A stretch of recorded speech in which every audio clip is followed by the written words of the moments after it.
Good morning, everyone. Today we are going to start our next topic, that is elements of yoga. According to Maharshi Patanjali, there are 8 elements of yoga in Yoga Sutra. It means योग के तत्व. Elements of योग क्या है? तो जैसा कि मैंने आपको बताया कि महर्षि पतंजलि ने योग सूत्र में योग के 8 तत्वों का वर्णन किया है, जिसे कि हम अष्टांग योग कहते हैं, अष्ट तत्व कहते हैं या फिर 8 स्टेप भी कहते हैं. तो आज इसी 8 स्टेप्स के बारे में हम पढ़ते हैं. अब वो 8 स्टेप्स कौन कौन से हैं, तो उसके बारे में हम पहले डिटेल में समझते हैं कि वो स्टेप्स कौन कौन से हैं. तो फर्स्ट है यम, सेकंड नियम, आसन, प्राणायाम, प्रत्याहार, धारणा, ध्यान एंड लास्ट है समाधि. तो समाधि की स्थिति में जब हम पहुंचते हैं, इट मीन्स कि आत्मा से परमात्मा का या जीवात्मा से परमात्मा का मिलन हो जाता है. It means union of our soul with the supreme soul. अब यम अष्टांग योग का प्रथम तत्व यम है. यम का अर्थ होता है मोरल रिस्पॉन्सिबिलिटीज. इट मीन्स कि नैतिक दायित्व, means social discipline, code of conduct या सोशल बैलेंस होता है. अब सोशल बैलेंस या फिर जो हमारा नैतिक दायित्व होता है, जो मोरल रिस्पॉन्सिबिलिटीज होती हैं, के साथ साथ सामाजिक अनुशासन, इट मीन्स कि सोशल डिसिप्लिन का पालन करने के लिए यम को 5 पार्ट में डिवाइड किया गया है. नॉन वायलेंस, यम का पालन करने वाला व्यक्ति हिंसा, इट मीन्स कि वायलेंस से दूर रहता है. जो महात्मा गांधी जी अहिंसा के पुजारी थे. अब मोरल रिस्पॉन्सिबिलिटी, इट मीन्स कि नैतिक दायित्व के साथ सोशल डिसिप्लिन, सामाजिक अनुशासन का पालन करने के लिए यम को 5 पार्ट में डिवाइड किया गया है. अब ये जो यम को 5 पार्ट में डिवाइड किया गया है, वो 5 पार्ट कौन कौन से हैं? First non violence, second truthfulness, third non stealing, fourth ब्रह्मचर्य एंड फिफ्थ अपरिग्रह. तो अब हम सबसे पहले पढ़ते हैं first non violence. Non violence it means अहिंसा. अब हम यम का फर्स्ट स्टेप नॉन वायलेंस पढ़ते हैं. इट मीन्स कि एक व्यक्ति किसी दूसरे ह्यूमन बींग्स या लिविंग ऑर्गेनिज्म को कोई हार्म, या कह सकते हैं कि कोई मनुष्य या जीव जंतु को कोई नुकसान न पहुंचाए. टेंशन, जेलसी, एंगर, हेट, इस तरह के निगेटिव इमोशन से दूर रहना चाहिए. किसी को चोट नहीं पहुंचानी चाहिए. किसी दूसरे को बुरा नहीं बोलना चाहिए. यहाँ तक कि किसी के बारे में कोई निगेटिव थिंकिंग नहीं रखनी चाहिए. ह्यूमन बींग्स के साथ साथ लिविंग ऑर्गेनिज्म के साथ भी बहुत ही प्यार से रहना चाहिए. ये यम का फर्स्ट नियम सिखाता है. इट मीन्स कि हमें हमेशा नॉन वायलेंस, इट मीन्स कि अहिंसा का पालन करना चाहिए. सेकंड क्या है? ट्रूथफुलनेस, इट मीन्स सत्य. यम का सेकंड नियम है सत्य. एक ह्यूमन बींग्स को जो योग के रास्ते पर चल चुका है, उसे अपने तन, मन और वचन से सत्यता के रास्ते पर चलना चाहिए. झूठ नहीं बोलना चाहिए. छल, कपट, धोखेबाजी, इन सारी चीजों से दूर रहना चाहिए. योग की प्राप्ति के लिए, योग के मार्ग पर चलने के लिए किसी भी कीमत पर सत्य का ही साथ देना चाहिए. जो आपके कार्य हों वो अच्छे हों, जो आपकी फीलिंग्स हों वो अच्छी हों. इट मीन्स कि हर तरह से सत्यवाद की भावना होनी चाहिए. ये क्या है? ये यम का आपका सेकंड पार्ट है, ट्रूथफुलनेस, इट मीन्स कि सत्य. थर्ड है नॉन स्टेलिंग, इट मीन्स अस्तेय। नॉन स्टेलिंग का अर्थ क्या होता है? चोरी ना करना। स्टेलिंग मीन्स होती है चोरी, नॉन स्टेलिंग मीन्स की चोरी ना करना। अब यहाँ पर चोरी का अर्थ कई प्रकार से निकाला जा सकता है, जैसे कि किसी वस्तु की चोरी हो सकती है, किसी के धन से चोरी हो सकती है, किसी की कर्म से चोरी हो सकती है। इट मीन्स कि किसी प्रकार से चोरी ना की गई हो। दूसरा, आपके पास कोई सामान भूल कर चला जाए तो आपके मन में लालच हो, या फिर आप उस वस्तु को रख लें। ऐसी स्थिति में जब उस सामान को देखेगा तो उसे कष्ट होगा, तो इस तरह से किसी को कष्ट नहीं देना। इट मीन्स कि ईश्वर ने, गॉड ने जो भी हमें दिया है उसी में हमें खुश रहना चाहिए और संतोष के साथ रहना चाहिए। नेक्स्ट टॉपिक आपका है ब्रह्मचर्य। ब्रह्मचर्य को ब्रह्मचर्य ही पढ़ेंगे। अब इसका अर्थ है कि काम वासना से दूर रहना चाहिए। इसको एक लाइन में बता दे रही हूँ कि not to read pornographic or sex related pictures and lecture, not indulge in sexual relations is called ब्रह्मचर्य। इन पॉइंट्स को अपने दिमाग में, माइंड में रखना चाहिए, so that we can follow the path of brahmacharya. Next and last topic यम का है अपरिग्रह, means to lead a life with minimum requirements. It means कि कम आवश्यकताओं के साथ ही जीवन को बिताना चाहिए। मीन्स कि जितनी कम से कम जरूरत हो उतना ही सामान या धन को यूज करना चाहिए। अब इसी में एक वर्ड है परिग्रह। परिग्रह वर्ड अपरिग्रह के बिल्कुल अपोजिट है। परिग्रह means to collect money and property for self interest. It means कि धन और संपत्ति को अपने स्वार्थ के लिए इकट्ठा करना। मीन्स कि हमें फिजिकल प्लेजर्स की डिजायर नहीं होनी चाहिए। मीन्स कि जो हमारे मॉडर्न लाइफ है उसकी इच्छा नहीं करनी चाहिए। इट मीन्स कि अपरिग्रह का पालन करना चाहिए। अपरिग्रह के साथ हमारा फर्स्ट पार्ट यम का कंप्लीट होता है। अब सेकंड एलिमेंट्स क्या है आपका? नियम। नियम, सबसे पहले हमें ये जानना है कि नियम क्या होता है। नियम मतलब नियम की मीनिंग क्या होती है। इट मीन्स कि internal purification of body and mind. Means कि हमारी बॉडी का, हमारे माइंड की इंटरनल और एक्सटर्नल क्लीनिंग करना ही नियम कहलाता है। अब नियम में भी 5 स्टेप्स हैं। फर्स्ट प्यूरिटी, सेकंड संतोष, थर्ड तप, फोर्थ स्वाध्याय एंड फिफ्थ ईश्वर प्राणिधान। फर्स्ट है हमारा तप।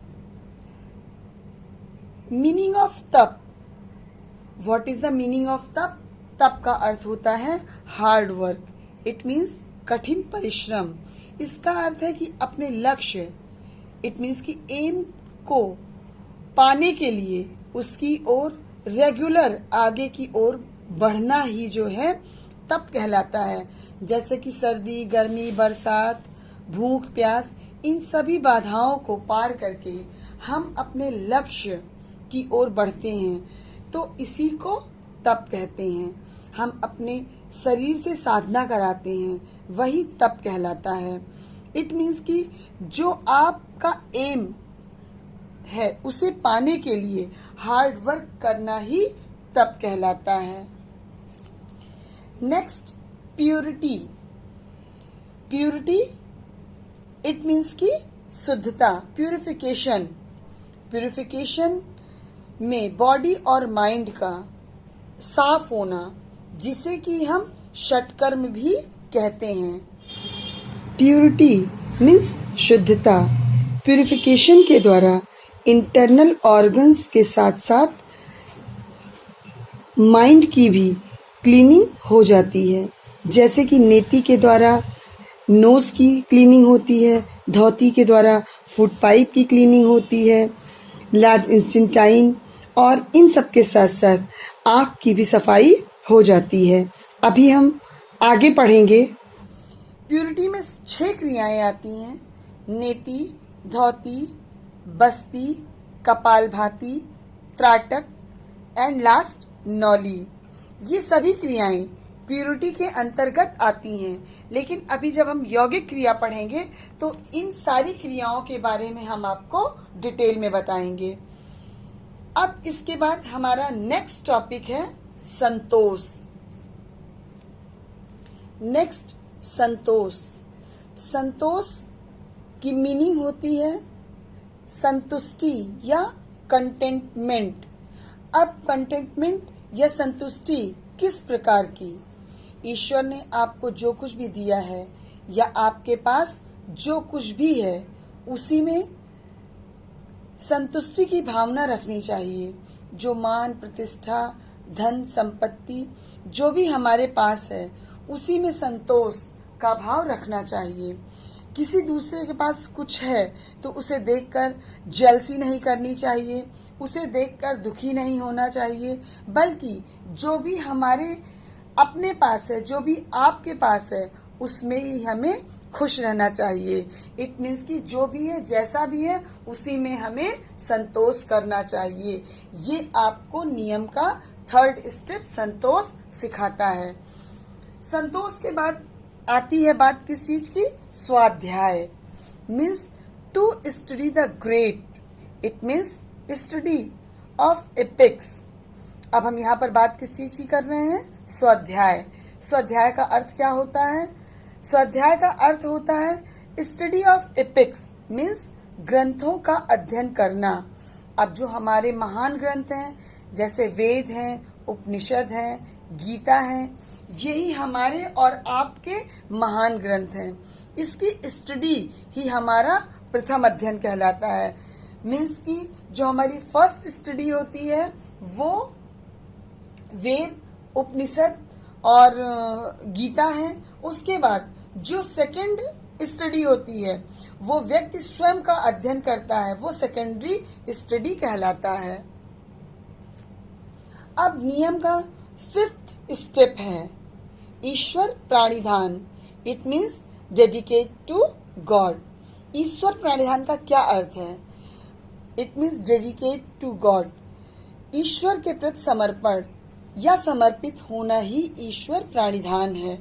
अब हमारी body, mind, intelligence, position, power, respect, it means कि हमारे पास जो भी है वो सब कुछ ईश्वर को समर्पित करते हैं या वो सब कुछ ईश्वर को समर्पित है।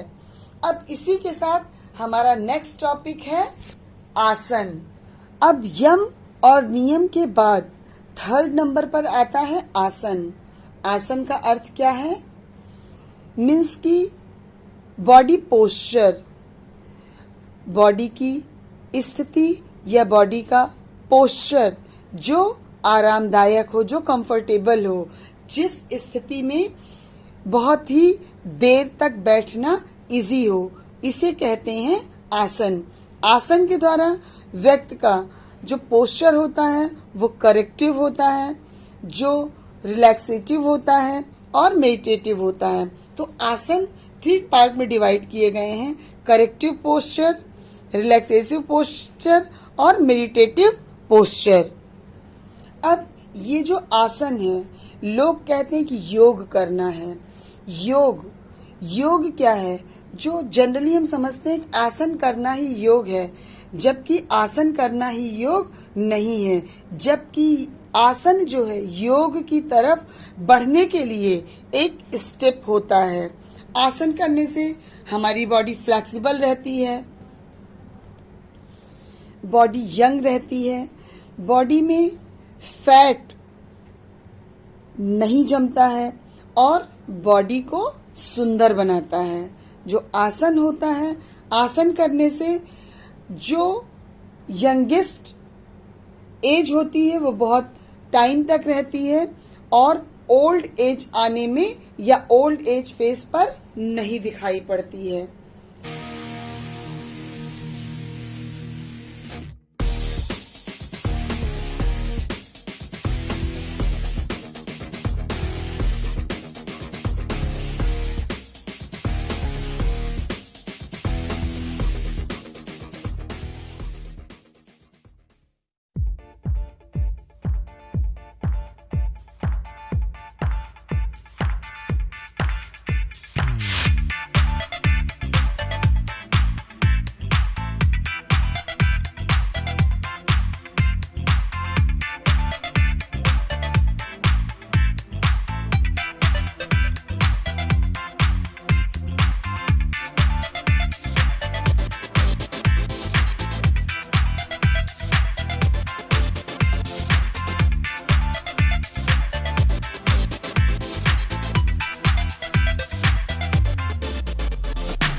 नेक्स्ट है आपका प्राणायाम। प्राणायाम प्राणायाम मीन्स होता क्या? प्राण मीन्स ब्रीथ एंड आयाम मीन्स कंट्रोल। इट मीन्स कि ब्रीथ कंट्रोल, अपनी ब्रीथ पर कंट्रोल करना ही प्राणायाम है। ब्रीथ को इनहेल करना और ब्रीथ को आउट करना मीन्स कि सांस को अंदर लेना और सांस को बाहर निकालना मीन्स कि ब्रीथ पर कंट्रोल करना सही तरीके से, यही प्राणायाम है। अब प्राणायाम को 3 पार्ट में डिवाइड किया गया है। फर्स्ट है पूरक, सेकंड है कुंभक एंड थर्ड है रेचक। Purak means inhalation, rechak means exhalation and kumbhak it means की होल्ड ऑफ ब्रीथ, ब्रीथ को होल्ड करना। अब प्राणायाम कई प्रकार के होते हैं, जिसमें जो मेन प्राणायाम है वो है आपके उज्जयी प्राणायाम, सूर्यभेदी, शीतकारी, शीतली, भ्रस्तिका, भ्रामरी, मूर्छा व प्लावनी। ये प्राणायाम मेटाबॉलिक रेट को इम्प्रूव करते हैं, मीन्स कि जो हमारा डाइजेस्टिव सिस्टम होता है उसे ये इम्प्रूव करते हैं और जो मेटाबॉलिक रेट होता है उसको इम्प्रूव करने में हेल्प करते हैं। ये हार्ट व लंग्स की एक्टिविटी को इंक्रीज करते हैं और साथ में इसके द्वारा जो हमारी एज होती है, जो जीवन की आयु होती है, वो भी लंबी होती है। नेक्स्ट टॉपिक है प्रत्याहार। प्रत्याहार इट मीन्स कि अपने सेंस को अपने कंट्रोल में करना। प्रत्याहार self control in our mind. Pratyahar is a process of self-control in which an individual is able to exercise control over his her sense. It means कि अपने सेंस को, अपने माइंड को अपने कंट्रोल में करना ही प्रत्याहार कहलाता है। अब हम एक आसान शब्दों में समझते हैं कि जो हमारा मन होता है, तो मन हमारा चंचल होता है। तो अपने चंचल मन को सबसे पहले हमने क्या किया? प्राणायाम से हमने अपनी ब्रीथ को कंट्रोल किया और ब्रीथ को कंट्रोल करने के बाद प्रत्याहार मीन्स कि हम अपनी इंद्रियों को अपने कंट्रोल में करेंगे। और जब हमारी इंद्रियां हमारे कंट्रोल में हो जाएंगी, मीन्स कि जब हमारा सेंस हमारे कंट्रोल में हो जाएगा, फिर बात आती है किसकी? धारणा की। इट मीन्स की कंसंट्रेशन की। अब हम किस तरीके से प्रत्याहार मीन्स किस तरीके से हम अपनी इंद्रियों को अपने कंट्रोल में करेंगे? जैसे कि ब्यूटी है, वर्ड्स है, टच है, टेस्ट है, स्मेल है, इन सब चीजों पे हमारा माइंड क्या होता है? वो डाइवर्ट होता है। तो इन सारी चीजों से, इन सारी बातों से हम अपने माइंड को कंट्रोल करेंगे। इट मीन्स कि हम अपनी इंद्रियों को अपने वश में करेंगे और अपनी इंद्रियों को अपने वश में करना ही प्रत्याहार कहलाता है। और जब हमारी इंद्रियां हमारे वश में हो जाएंगी तो हमारा नेक्स्ट टॉपिक आएगा धारणा। धारणा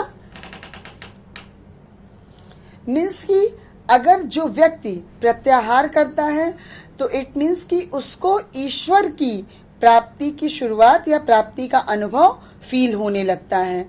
फिर बात आती है किसकी? धारणा। नेक्स्ट टॉपिक हमारा क्या? धारणा। धारणा इट मीन्स कि जब हमारी ब्रीथ पर हमारा कंट्रोल हो गया और हमने अपने चंचल मन को अपने कंट्रोल में कर लिया, फिर धारणा।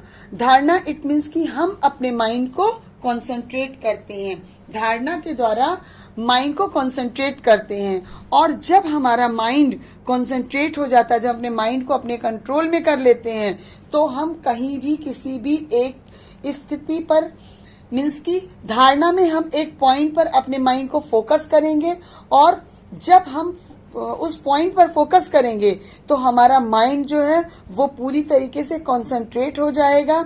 और अगर वो कंसंट्रेट हो जाएगा, अगर हमारा माइंड कंसंट्रेट हो जाएगा और जैसे ही धारणा मीन्स कि माइंड को कंसंट्रेट करेंगे तो हम जहां पर जिस भी जगह पर ध्यान को लगाएंगे, जिस भी जगह पर हम ध्यान को लगाएंगे, ये ध्यान जो होती है ये मस्तिष्क को पूरी तरीके से एक जगह कंट्रोल कर देती है, एक जगह स्थिर कर देती है।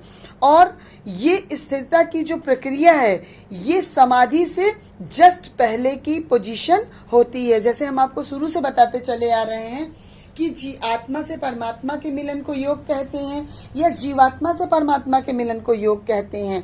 तो यम, नियम, आसन, प्राणायाम, प्रत्याहार, धारणा, देन ध्यान मीन्स कि ये सारी स्टेप बाय स्टेप चीजों को जब ये बातें सारी कंट्रोल में आ जाती हैं, जब मनुष्य के कंट्रोल में हो जाती हैं, तो यहाँ पर ध्यान की स्थिति आ जाती है।